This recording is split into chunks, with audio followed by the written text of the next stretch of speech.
Bueno, buenas tardes a todos, gracias por haber venido. Comenzamos hoy la primera edición del ciclo de conversaciones cinéfilas y estamos acá con Oscar Martínez, les pido un fuerte aplauso para él. Vamos a recorrer parte de su filmografía y vamos a charlar con él, por supuesto. Bueno, acabamos de ver un segmento de La Tregua, tu tercera película, en la cual con este icónico personaje y según lo que vos comentabas en reportajes anteriores que habías concedido, es la primera vez que se habla sobre la homosexualidad de una manera distinta. ¿Querés contarnos un poco eso? Sí, bueno, hasta el año 1974, Claro, varias vidas 40 años atrás. anteriores. Sí, Sí, la homosexualidad estaba estigmatizada socialmente y en el cine y en la televisión, sobre todo, más que en el teatro, aunque el teatro también, por lo menos lo que era el teatro de la picaresca o el vodevil o la revista. Si se trataba de forma paródica, digamos. claro. Se trataba de... Y era la primera vez que aparecía el tema tratado con humanidad, con respeto, con sensibilidad, con hondura.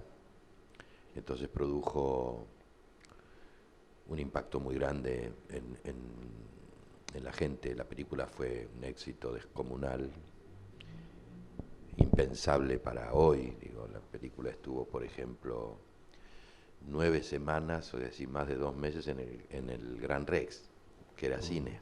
Claro. Tenía 3.500 localidades. Y otros cines, ¿no? Además de todos los cines de barrio. Sí, sí.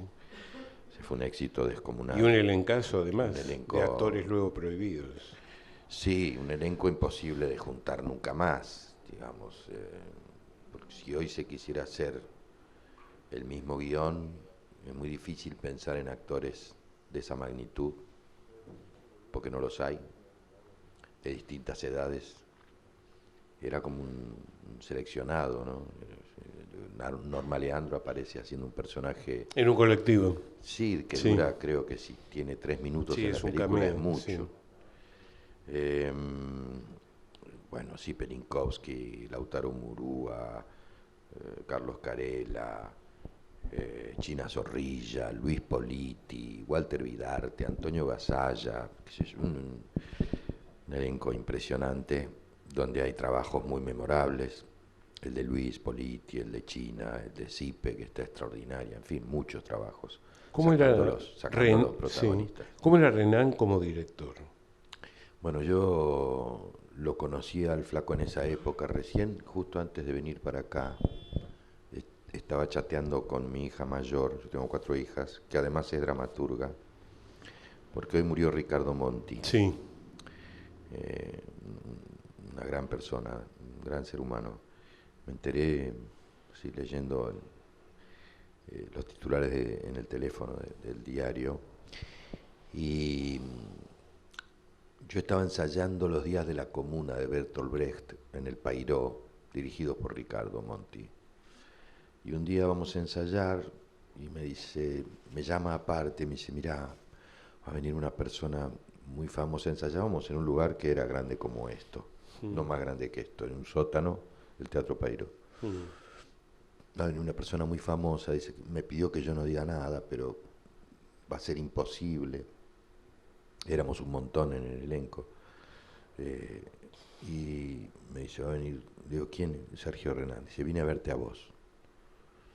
Bueno, vino, estábamos todos, qué sé yo, en un momento entró Sergio, por supuesto todo el mundo, porque era una persona ya muy, muy, muy famosa, Sergio, claro. muy famosa como actor, era No muy, antes, no muy como director popular, todavía. como director de De teatro teatro, sí. y de televisión, porque él hacía las grandes novelas en Exacto. televisión, Sí. y de hecho había hecho La Tregua en las grandes novelas.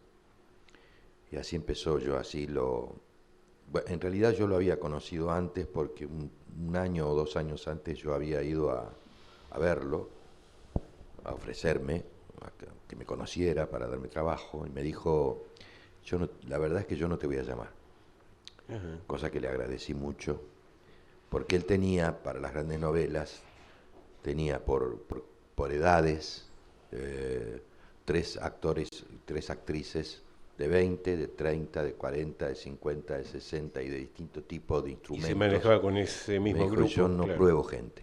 claro. ¿Qué pasó? Que cuando él quiso hacer La Tregua, un gran actor que había hecho el personaje que yo interpreto en la película, que era Jorge Mayor, extraordinario actor, Sí. y además también una persona adorable, yo lo quise mucho, estaba grande ya para el personaje. Entonces me dijo que necesitaba a alguien realmente joven. Yo tenía 24, parezco de 18, Sí, 19. Y así fue. Y Sergio era un gran director, muy obsesivo, muy perfeccionista, de estarle muy encima al actor. Yo ahí inicié una relación con el flaco que fue después de enorme amistad, entrañable amistad, íntima además, hasta su fallecimiento. Es el día de hoy que lo extraño mucho. Él me llevaba, qué sé yo, cerca de 20 años, pero me pasó eso con él, me pasó con David Stiebel, que de golpe se convirtieron en amigos míos y en interlocutores muy válidos para mí, ¿no? Y era su primera película, entonces él estaba, por supuesto, con su característica de obsesividad y de perfeccionamiento. Imagínate su primer film. Y la película se ensayó, cosa que nunca más, salvo alguna secuencia, digamos, nunca más volví a experimentar, como si fuera un espectáculo teatral. Nosotros veníamos aquí cerca, sí, Alterio, Marilina, Beto y yo, que éramos la familia, y ensayábamos todas las escenas en la casa, que era en Matienzo y Arce, en la esquina, donde se rodó. Y la familia que vivía en la casa, medio que se recluían en un ambiente. Mirando. No, sin mirar, sin tampoco. nada, estaban escondidos y nosotros usábamos los ámbitos de la casa para ensayar. Y la verdad que era, como te digo, muy puntilloso, muy detallista, Sergio, o sea que cuando nosotros fuimos a rodar, ya cada uno sabía perfectamente qué era lo que tenía que hacer. Claro. Cuidado. Y lo mismo hizo con las escenas de la oficina y con los distintos ámbitos, los distintos sets en los que se desarrollaba la historia, ¿no? Era una película muy de actores, muy de situaciones, y era muy importante bueno, que los actores estuvieran todos muy bien, porque si no, la película no había cómo sostenerla, ¿no? Seguro. Bueno, la película de Jussi transcurre en 1935 y relata un caso de corrupción en el cual estuvo involucrado justamente el asesinato de Bordaberry por salvarle la vida a Lisandro de la Torre. Exacto, ¿no? Iba a ser un atentado directo contra Lisandro de la Torre. Exactamente, por el negociado de las carnes. Exacto, con las compañías inglesas. ¿Cómo fue interpretar a Pinedo, Oscar? Bueno, tratando creo que me mostraron algo de material de la época. Hace muy poquito, el mes pasado, una persona que yo no conocía, no recuerdo dónde me crucé con esa persona, un historiador, me habló de la película y me dijo que qué bien estaba retratado Pinedo, porque se ve que debe haber filmaciones o cosas de la época. Yo recuerdo que algo me mostraron a mí. Y está, bueno, filmada en escenario natural, claro, ¿no? En el Congreso de la Senado, Nación. sí. Y está reproducido el modo en que ocurrió todo y en los lugares en los que ocurrió todo, digamos, es como una reconstrucción histórica. Fue, bueno, ahí está, qué sé yo, ya pasaron tantos años que no me acuerdo. No es un personaje como el de Jaime en La Tregua, es un personaje, digamos, más episódico, pero fue interesante porque como además jugábamos las escenas en el propio Congreso de la Nación, claro. Bueno, no dejaba de ser fuerte la experiencia de estar reviviendo eso, ¿no? Y por otro lado, el trabajo de Pepe, que había hecho ya en teatro, Lisandro, Sí. la obra de teatro, que era realmente muy impactante, porque parecía estar uno frente a Lisandro de la Torre, ¿no? Claro, claro. Lo había sacado igual, Pepe. Y esto marca tu primera colaboración con Jusit, ¿no es cierto? A nivel Sí, cine. sí. ¿Cómo lo contactás o cómo te contacta él? No, me llamó Ajá. él, sí, me llamó él. Eso ya es año 84. 84, claro. Lo que pasó fue lo siguiente, Fue durante ya la democracia, durante claro, cuando Alfonsín. hicimos La Tregua, Sí. si bien yo tenía 2 películas anteriores con Fernando Ayala, el personaje de La Tregua y el estar con un elenco de gente hiper consagrada todos, hizo que, más el hecho de que el personaje que yo hacía en La Tregua se recortaba porque casi todos los personajes eran satélites de la historia central entre Ana María y Héctor. Ujú. El único personaje que tenía una parábola propia, una historia que empezaba y terminaba y que de alguna manera se dejaba de ser satélite de la historia central, era el de Jaime. Sumado al hecho del impacto que produjo por lo que dijimos antes, a mí me fue especialmente bien, digamos, tuve un grado de repercusión y de gratificación personal muy grande con la película. Entonces todo el mundo me auguró una carrera en cine inmediata y fulgurante. Pero la película se estrenó en el 75 y después vino el golpe de Estado del Y 76. casi todos los actores de esa Y película casi tuvieron que todos, exiliarse, claro. y además nadie filmaba, digamos, Sí. tampoco la gente que podía filmar, de directores me Sí, refiero. sí. Entonces no filmé hasta el 80, hasta que vino Hasta la democracia, hasta la claro. democracia. Sí, sí. Entonces en el año 84 me ofrecieron 11 películas. Wow. 11 películas, de las Claro, cuales ¿sabes por qué? obviamente... Porque ahí se empezaba a presentar en el Instituto de Sí, ahí Cine todos los se proyectos, filmó todos los muchísimo y guiones, entonces, claro. bueno, nada, acepté creo que 4, porque en un momento yo estaba haciendo 2 películas al mismo tiempo, Alterio también. Sí. Eh, y bueno, esta fue una de esas, digamos, me vinieron muchísimas propuestas de trabajo. Pero lo cierto es que durante los años de la dictadura, incluso yo estaba en una lista, o sea que estaba prohibido. Bueno, esa es otra historia, pero... No, no, viene a este, cuento también, claro. sí, bueno, aquí hay gente joven que no sabe. Yo estaba protagonizando en el año 75 en Canal 13, en horario central, un programa que escribía Juan Carlos Gené, Claro. también exiliado, Algo de prohibido Los después, Ángeles, ¿no? La batalla de La Los batalla de Los Ángeles. Ángeles. Y los protagonistas del programa éramos Pepe Soriano, Leonor Manso y yo, con un elenco impresionante. Estaba Carela, María Rosa Gallo, Miguel Ángel Solá, que hacían personajes episódicos, Catalina Speroni, Walter Santana, digo así los que me voy acordando, pero un elenco impresionante. Al día siguiente del golpe nosotros teníamos que ir al canal a ensayar, no nos dejaron entrar. Directamente no nos dejaron entrar. Intervenir al canal. Claro, me acuerdo que Claro. nos juntamos en un café sí, claro, al día siguiente del golpe de Estado, el 25 de marzo del 76. No sabíamos muy bien lo que pasaba, porque nos la veíamos venir, no tan grave como después fue.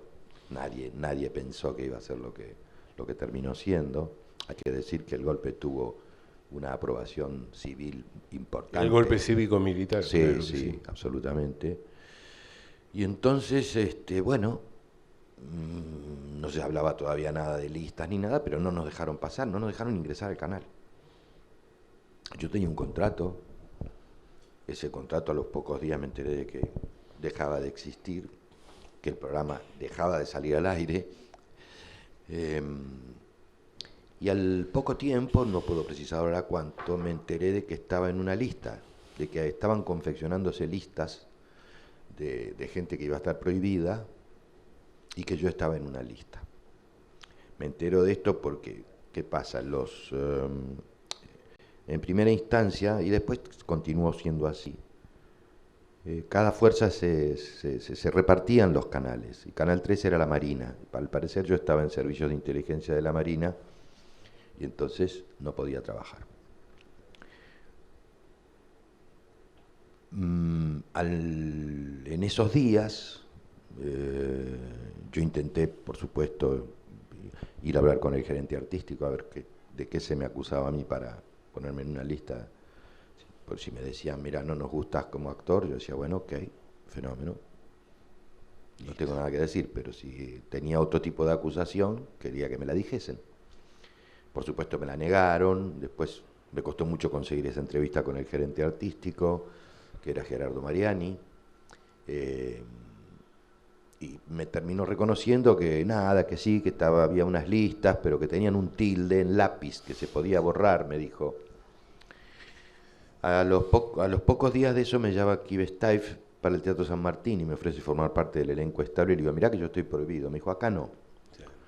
Y de Canal 7 para hacer un programa, ni comparación con lo que yo hacía, un programa a la tarde, y yo estaba en el elenco, no era protagonista como en Canal 13, yo tenía 26 años, pero ya tenía una hija y tenía una familia y tenía que laburar. Sí. Entonces hice ese programa que era con Raúl Taibo y Graciela Alfano. Yo hacía del psicoanalista de Graciela Alfano, un programa olvidable, así es. Y, la magia de la ficción. Y entré al Teatro San Martín. ¿Por qué? Porque Ejército se había quedado con el Teatro San Martín, estaba en la égida del Ejército. Entonces Kive me dijo, mira, está fulana, está Mengano, estaba María Rosa, había una lista de actores que no podían trabajar en televisión, pero que estaban en San Martín.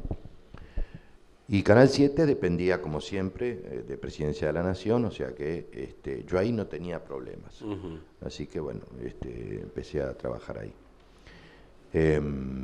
¿A qué vino todo esto? Estábamos hablando que eran de épocas la democracia, difíciles. Claro. Entonces después, sí. Bueno, muchos años después, ya en el 81, 82, por ahí ya cuando no daban pie con bola, Sergio Renán va a hacer un especial a Canal 13 y va a ser El enemigo del pueblo. Y me dice, yo te quiero para el programa. Y yo le dije, te van a decir que no, hace años que estoy prohibido, no puedo pisar Canal 13. Y me dijo, bueno, que me lo digan, yo te voy a pedir. Me pidió y trabajé. Cuando entré a Canal 13, después de 7 años, todo el mundo me saludaba como si fuera ayer. Como si, ¿a dónde te habías metido? ¿No? Claro. Porque estaba el mismo gerente de contrataciones, los mismos productores, recuerdo uno especialmente que era así, el productor estrella del canal, que te saludó, bueno, bienvenido a casa, que esto, que lo otro. ¿Qué te pasó? Faltaba que te pregunten. Claro, ¿no? ¿Dónde te habías metido? Claro. Bueno, así fue que volví a poder trabajar en Canal 13. Fue justamente por el flaco Renán. Sí, sí. A quien yo me acuerdo cuando a mí me confirman efectivamente que estoy prohibido, que fue alguien que ya no está y que siempre le estuve y le estoy muy agradecido, fue Oscar Viale. Oscar Viale me pidió para un programa y le dijeron que yo estaba prohibido. Entonces me llamó y me dijo, mira Oscarcito, me dice, te quiero decir, yo tengo prohibido decírtelo, pero yo te lo tengo que decir, estás prohibido. Sí. ¿Por qué? Estás prohibido. Digo, ¿quién te lo dijo? Gerardo Mariani, que era el gerente artístico del canal, por la intervención. Le digo, yo le puedo decir que, porque me lo van a negar, yo le puedo decir que vos me lo dijiste. Me dijo, sí, puedes decir que yo te lo dije. Entonces cuando yo me encontré con Mariani, que me lo negaba, le dije, mira, una persona conocida, amiga tuya, a la que vos llamaste a trabajar acá, me pidió para protagonizar un programa y vos le dijiste que no porque estaba prohibido. Y me autorizó a decirte que se lo dijiste a él. Ajá. Entonces salí de ahí y lo llamé al flaco, a Renán. Y le dije, tengo que ir a tu casa, tenemos que hablar de algo. No puedo. Ya ahí uno sabía que por teléfono no, que yo cuánto. Entonces fui a la casa de Sergio y le dije, mira, pasa esto, esto y esto, me enteré de esto, que yo cuánto. Bueno, voy a ver qué puedo hacer. Bueno, no fue mucho lo que pudo hacer, pero me averiguó algunas cosas y, en fin. Pero entonces, durante todos esos años, ni yo ni muchísima gente no filmé, claro, y en el 83 Cuando asume Alfonsín, ya en el 84 empiezan a producirse muchísimas películas, y me llaman para 11 películas, me acuerdo que bueno, obviamente elegí lo que me pareció, Claro. y además al mismo tiempo compatibilizar las fechas, porque de golpe no podía hacer todo, ¿no? Es decir, se chocaban entre sí. Bueno, 8 años después de esta película de Jusid, volviste a filmar con él. Es una película que después devino serie de televisión, ¿verdad? Claro, la idea es, en ese momento empezaron a pulular los programas de radio a los que la gente llamaba. Hasta entonces no pasaba eso. Delfino, entre ellas, había varios programas. Luisa Delfino, sí. Luisa Delfino, Sí. había un hombre mayor que hacía un programa muy, muy escuchado, programas que iban tipo... Carlos Rodari, ¿no? Rodari, Ajá. que iban de noche, tarde, a los que la gente llamaba, cosa que antes no ocurría en la radio. Y entonces la gente salía al aire, y que yo, en general, hablando de sus cuitas, de sus personales, de sus problemas, gente que estaba sola. Y entonces había programas, de hecho la idea del film es esa, que... ¿Saben qué, muchachos? Ahí podemos recuperar el audio. Se cortó. No hay trato.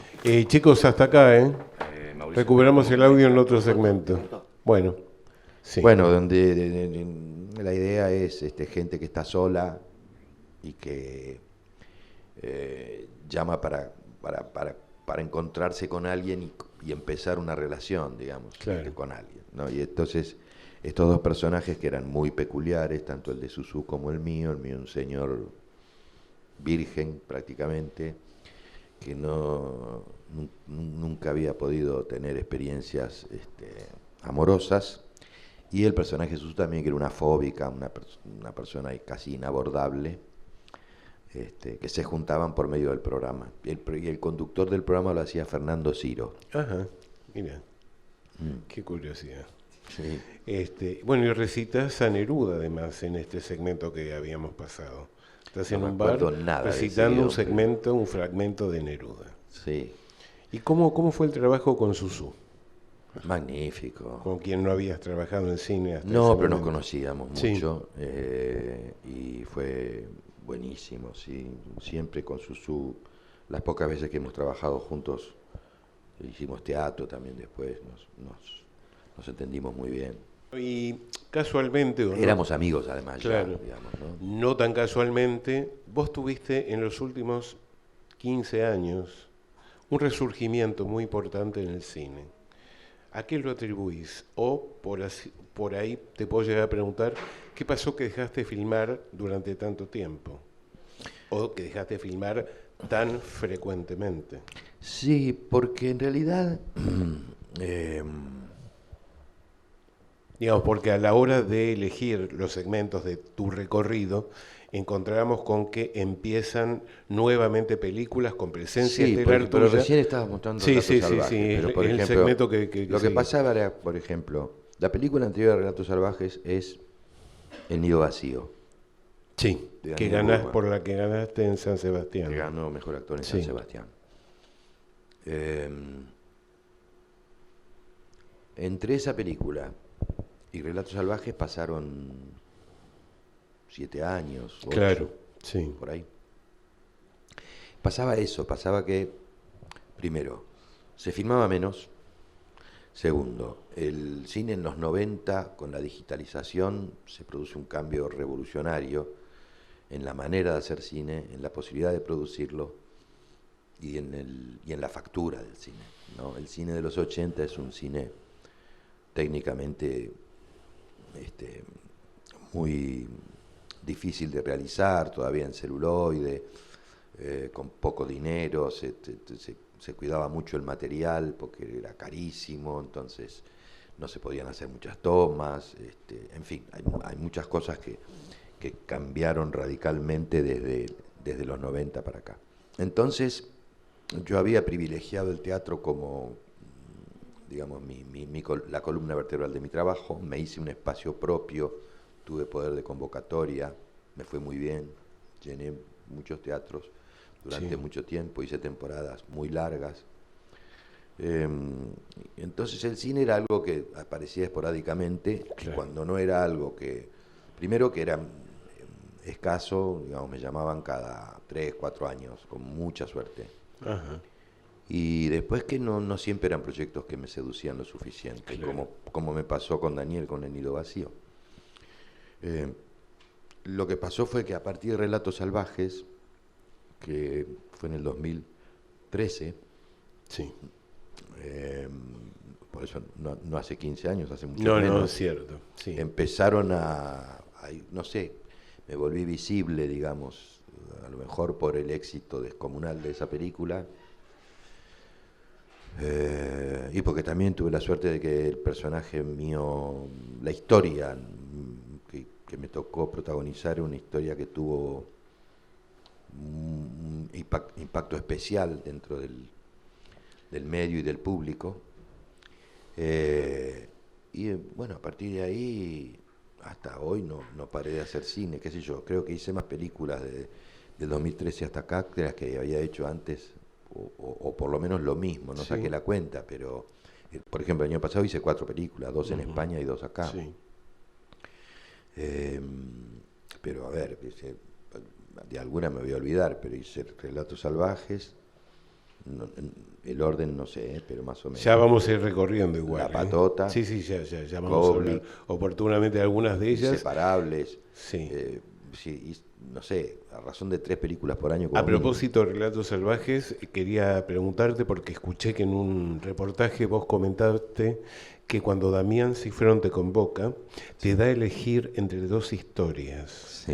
Entonces te quería preguntar cuál era la otra historia. Y nunca lo dije. Ya sé, por eso es una buena pregunta.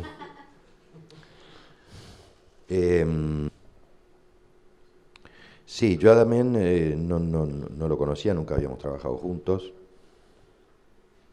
Me llamó, nos juntamos en la biela, me contó de qué iba la película, me gustó mucho, me dijo buena parte del elenco y me dijo que él a mí me iba a dar la opción de elegir entre 2 historias. Sí. Yo fui a casa, leí el libro enseguida, me tiré de palomita, lo llamé a la hora, le dije, olvídate. ¿Puedo arriesgar cuál era la otra? Esta es la que quiero hacer. ¿Puedo arriesgar cuál era la otra? Dale. ¿Bombita? No. Ah, mira. No, Bombita ya estaba para Ricardo. Mira. Y yo no la hubiera elegido, ¿eh? Ajá. No es la historia que a mí... Porque una de las cosas que me pasó... Me la pusiste difícil, Oscar, ¿eh? Es que cuando empezó el Bombita, yo dije, se termina poniendo una bomba. No tenía la menor sorpresa. La verdad es que a mí el guión, el mini guión, digamos, de los 6 guiones que componen la película, que me parece más potente y mejor escrito, y es como un largo acotado, es el que hice yo, el arreglo, creo que se llama. La propuesta. A la propuesta. Sí. No, el otro era el que hizo Leo Baraglia. Ah, mira vos. Sí. Mira. Chicos, cuando quieran pueden pasar no lo dije nunca, la parte de Primicia segmento de la propuesta. Absoluta. Bueno, bárbaro. Bien. Primicia absoluta. Bien ahí. Vamos bien. Que está estupendo en la película. Sí, Leo, es cierto. Estupendo. Es cierto. Comentaste sobre este personaje la propuesta que era un hábil negociador. Generalmente se piensa, porque finalmente él termina ofreciendo comprar impunidad, sí, que es que es un tipo acostumbrado a eso, digamos. Y Damián me explicó que no se trataba de eso. Sí, habías comentado que él te había dado 2, 3 pautas muy puntuales. Claro, una de las pautas que me dio fundamental fue: vos al jardinero con 30 lucas lo arreglás y le ofrecés $500.000. O sea que la culpa que al tipo le da hacer esto le hace ofrecerle una suma monstruosa, digamos, para... Me decía, con $30.000 lo arreglás. Y eso me parece a mí que signa la escena en la que, fundamental del film, donde yo le ofrezco el dinero, le hago la propuesta. Sí, sí. Que no es solamente el dinero, sino, bueno, hacerse cargo del crimen y todo lo demás. Es decir, es un hombre que actúa bajo una presión tremenda, ejercida por su esposa, y también porque él sabe que efectivamente ese chico en la cárcel no puede soportar ni 2 días, ¿no? Y se le derrumba a su familia, y se le derrumba. Entonces a mí, una cosa que me dijo Damián es que era un tipo con prestigios sociales y un tipo que estaba considerado muy bien socialmente. Un tipo con una historia digamos, muy limpia y muy ética, y que de golpe se veía, aunque eso no esté explicitado en la película, es importante porque le da un carácter distinto a un tipo que dice yo esto lo arreglo y lo hace de taquito. Eso por un lado. Y por otro lado, otra cosa que yo le pregunté, cuando él tiene esta escena que todavía la gente por la calle me dice, ese momento de no hay nada para nadie, o me gritan desde los autos. Claro. Yo le pregunté a Damián, le digo, ¿cuánto hay de verdad y cuánto hay de mentira en esto? Miti, te dijo. Me dijo mitad y mitad. Es decir, en un punto patea el tablero, pero en otro punto, ahí es donde es un tipo acostumbrado a negociar, un tipo que se ha sentado en mesas muy importantes, donde se ha negociado mucho poder y mucho dinero, y sabe cuándo tiene que montar el Picasso de que patea el tablero. Claro. Y de hecho consigue salvar $1 millón, ofreciendo igual $1 millón, pero digamos, ya cuando él ve cómo es la cosa y que su propio abogado lo está esquilmando, porque no, es decir, yo no me terminaba de creer que este hombre de verdad iba a llevar eso hasta las últimas consecuencias, digamos. Es una carta de último momento que juega, para que el costo no sea tan alto, pero no creo que esté dispuesto a que su hijo vaya preso. Bueno, vamos a ver ahora una película de un personaje que me imagino que te debe haber resultado sumamente complicado interpretar. ¿Sabes que no? Ah, mira. Bueno, bien. Entonces vamos a hablar por qué. El ayudante de Orlando. Hasta hace 5 minutos. Ese Orlando es un sorete, señor. Me usa a mí como si yo fuese una basura, un trapo de piso. Bueno, nada difícil entonces, este personaje. No, a ver, todo el mundo cree que lo más complicado es el tema de la inmovilidad. Comentaba, sin embargo, que estuviste 2 días más o menos al principio, ¿no? Que terminás con una gran tensión. Ah, sí. Porque no podías mover claro, absolutamente porque nada. No puedo mover un dedo. Sí.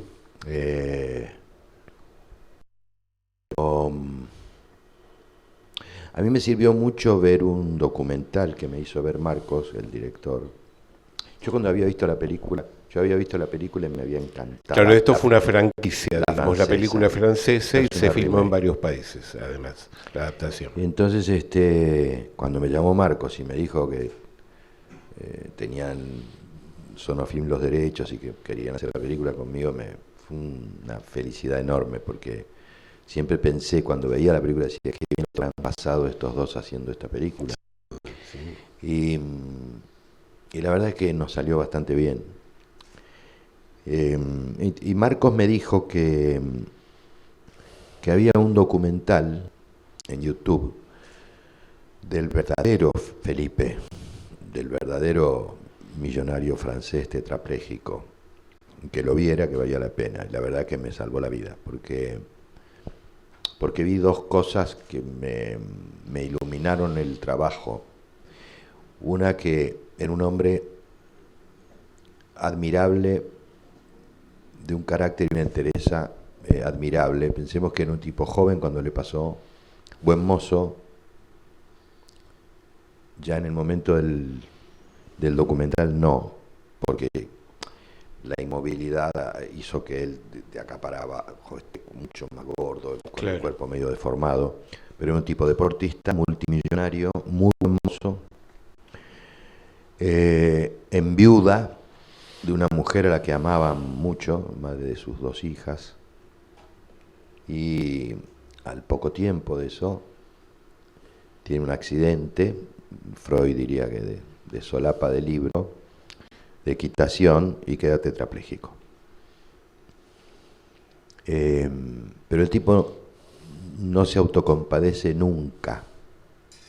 Se ríe de sí mismo, se ríe de la vida, se ríe de lo que le pasó. Es un hombre verdaderamente impresionante. Incluso está filmado el momento en el que a él lo llevan con su silla al cine a ver el estreno de la película en Francia, en un cine que queda en Champs-Élysées.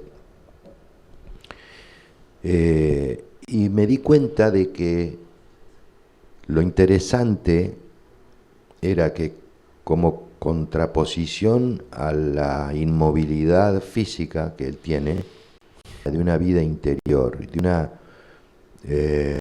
veías a través de sus ojos la actividad mental y espiritual que el tipo tenía, y dije, esto es lo que hay que conseguir, que el tipo esté tan despierto como aunque no pueda mover un dedo. Y el buen humor que tenía, además. El buen humor. Sí. El único momento en el que él se quiebra es hablando de su mujer muerta, que se emociona y que no puede seguir hablando. Después, ya te digo, incluso hace bromas, va al lugar en el que él tuvo el accidente. Lo llevan, va, habla de eso, y en ningún momento habla como uno podría imaginar que una persona a la que le cambia la vida de manera brutal como le cambió a él. Pensemos que no puede bañarse, no puede comer solo, no puede ir al baño, no puede afeitarse, no puede ponerse una remera, no puede nada. No puede acostarse y levantarse, todo lo tienen que, como si fuera un objeto. Sí. Y entonces eso es lo que más me ayudó. El tema de la inmovilidad es complicado, pero digamos, una vez que vos tenés ya la consigna internalizada, yo creo que una vez hubo que repetir una toma porque sin que yo me dé cuenta se me movió, no sé si hay movimientos involuntarios, claro. O un pie, y sí. Marco me dijo, tenemos que hacer la vuelta, digo, ¿por qué? Pero una vez sola.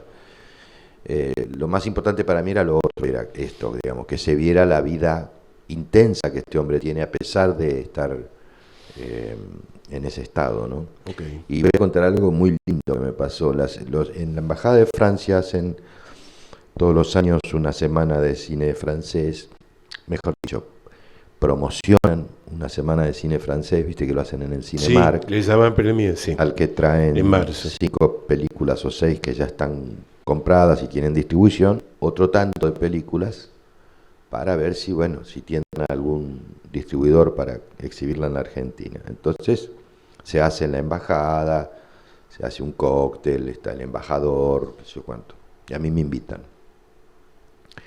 Voy en una ocasión y el agregado cultural de la embajada me habla de la película. Me dice, yo no la quería ver, porque para nosotros, porque la película en Francia, la francesa, que no es una gran película, lo que pasa es que la historia es maravillosa.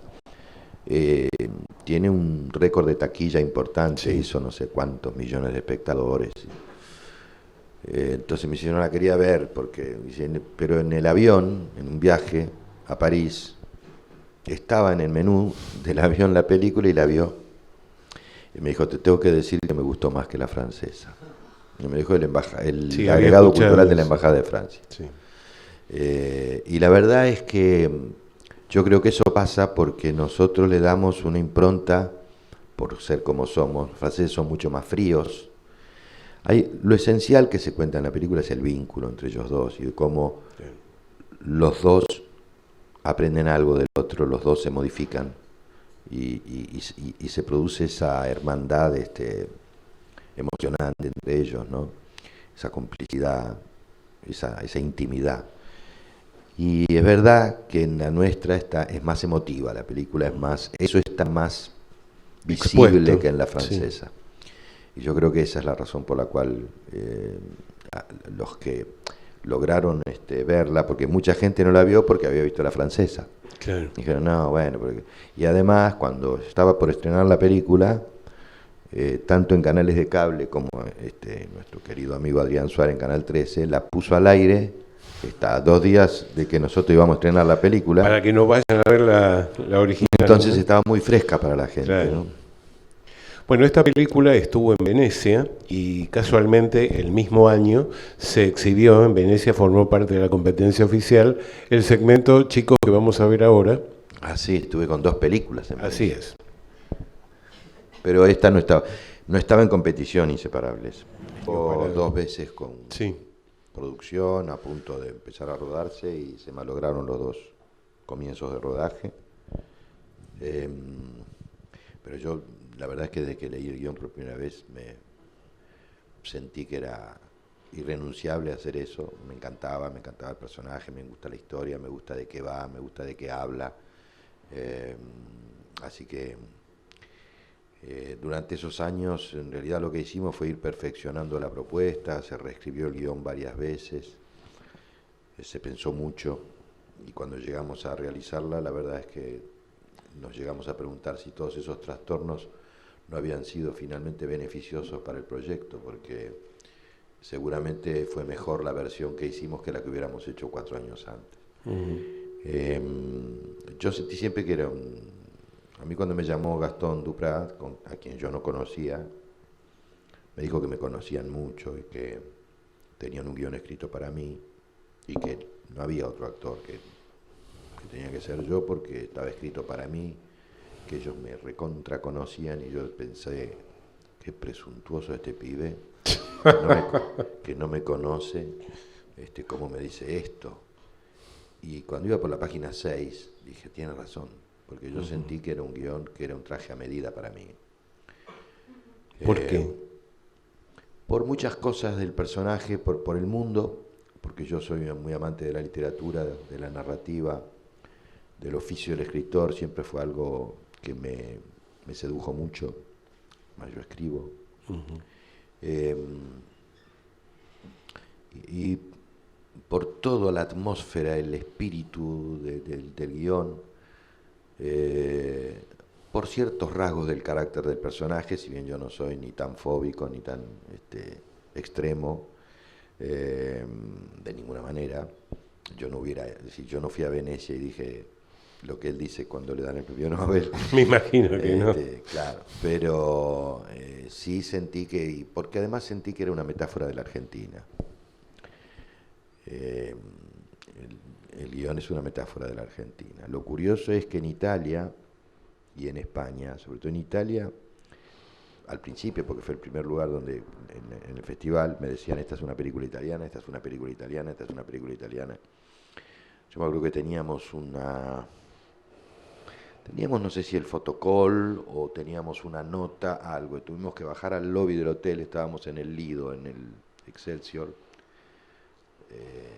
no en el Continente, y que es donde se desarrolla la mostra de Venecia, y eran las 11 de la mañana, así, 11 menos cuarto, y entraban, no sé, centenares de personas al lobby del hotel. Yo no sabía que ese día se proyectaba la película a la noche, o a la tarde y a la noche. Lo que yo no sabía es que había una proyección a la mañana, y venían de ver la película. Y fue como que yo bajé y era, no sé, Robert De Niro, digamos. O sea, me vinieron todos los italianos y las italianas encima a hablarme de la película con un entusiasmo. Bueno, había sido una explosión, habían aplaudido. Yo después, bueno, eso pasó a la noche cuando estábamos nosotros en la proyección, pero por eso te digo, yo no sabía que... Y todos, inclusive, bueno, después del suceso de la película y de hacer notas con periodistas italianos, para los diarios italianos, y todos me decían que era una película italiana. Yo en ese momento estaba rodando en Madrid Toc Toc. Entonces volví a Madrid, y antes de que yo me volviese ya para Buenos Aires, mucho antes de lo que fue el estreno, se hizo una proyección de la película como un preestreno para la gente de la Academia de España y para invitados especiales, aprovechando que yo estaba en Madrid. y todo el público español me decía lo mismo que me decían los italianos. Esta es una película española, esta es una película española, esta es una película española. Quizás yo pensé hay dos factores. Uno es que nuestro perfil cultural está muy hegemonizado por Italia y por España. Tenemos lo peor de ambas culturas,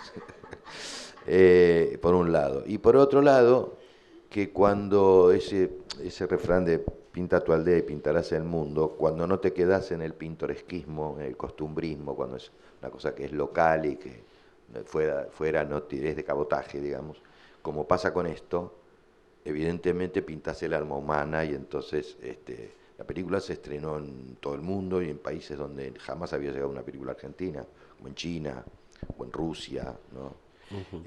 Y es un clásico, la película es un clásico, digamos. A mí en España me dicen Ciudadano Ilustre, o sea, ya me llaman por la película, quedó así como una película de culto. Oscar, yo no quiero cerrar este recorrido sin rescatar un título que a mi juicio es el más interesante desde el punto de vista ideológico, porque rompe con el paradigma ideológico y llega a demostrar, vos también lo has dicho, y llega a demostrar que los victimarios son víctimas. La película es La Patota, es una remake de Santiago Mitre. Si está en punta, vemos un libre, segmento, ¿no? Muy libre. Bueno, un juez muy liberal en su concepción, ¿no? Sí, un juez honesto, ¿no? Progresista, pero con una hija cuasi trotskista, que lo ve como un burgués. Es interesante el dilema que plantea la película desde ese punto de vista, ¿no? Ante una mirada, digamos, radical y extremista, este hombre que como digo, es un tipo que no se enriqueció con el puesto, que trabaja por causas justas, que tiene a raya a la policía, por ejemplo, etcétera, es, sin embargo, juzgado por su hija de esa manera, porque, digamos, la película tiene distintas lecturas.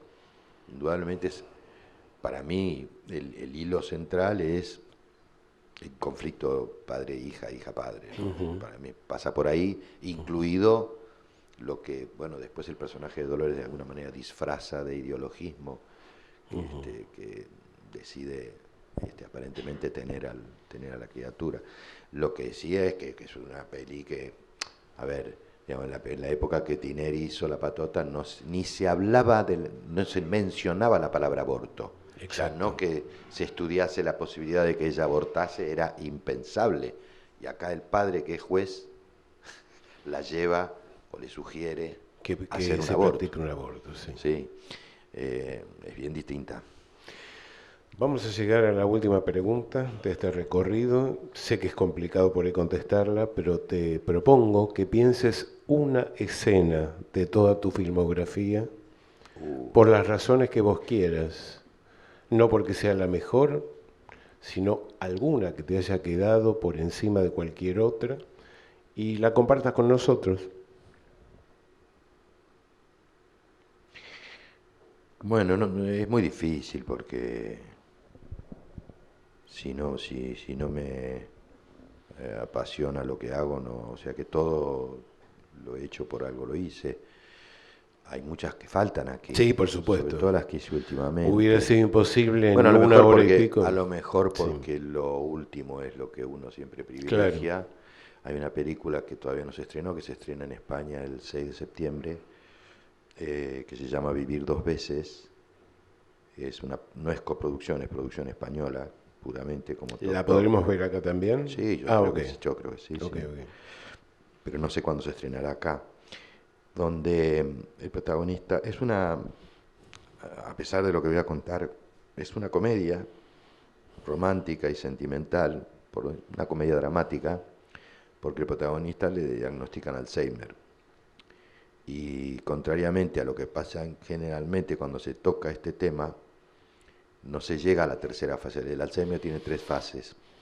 Y la tercera fase, aún en películas muy buenas como la de Julianne Moore, por ejemplo, que a mí me gustó muchísimo, el deterioro no lo mostraban. vislumbrabas, pobre, a dónde iba esa mujer. En este caso es un matemático, un hombre viudo,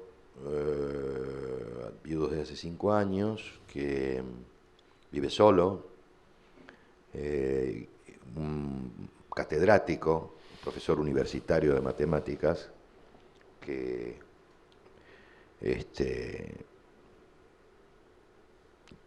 tuvo incluso creó un número pi, digamos, un nombre muy eminente, al que le diagnostican Alzheimer. Y también hizo una historia con una hija que es Inma Cuesta, la que en Koblik hacía la trilogía, digamos, Sí. con Ricardo y conmigo, que es una actriz muy buena y muy en este momento, en un momento muy, muy alto en España. Una niña que es una genia, que se llama Mafalda, de nombre, la actriz, Mafalda Carbonell. Y ahí me gusta mucho el proceso, la vi el viernes pasado la película, aquí en la DAC. Ajá. Probablemente va a haber proyecciones privadas y te aviso. Ah, bueno, bueno. Y ahí hay un par de escenas, sobre todo en la segunda y la tercera fase del Alzheimer, que me gustan mucho. Digo, esa, como podría decirte, qué Sí, sé sí, yo, entiendo. sí, escenas hay un montón, ¿no? Pero bueno, es porque lo que tengo más fresco y es muy conmovedor. Bueno, muchísimas gracias, Oscar, No, a ustedes. por haber venido. Muchas Fue un gracias. placer, ¿eh? Muchas gracias. Muchas gracias.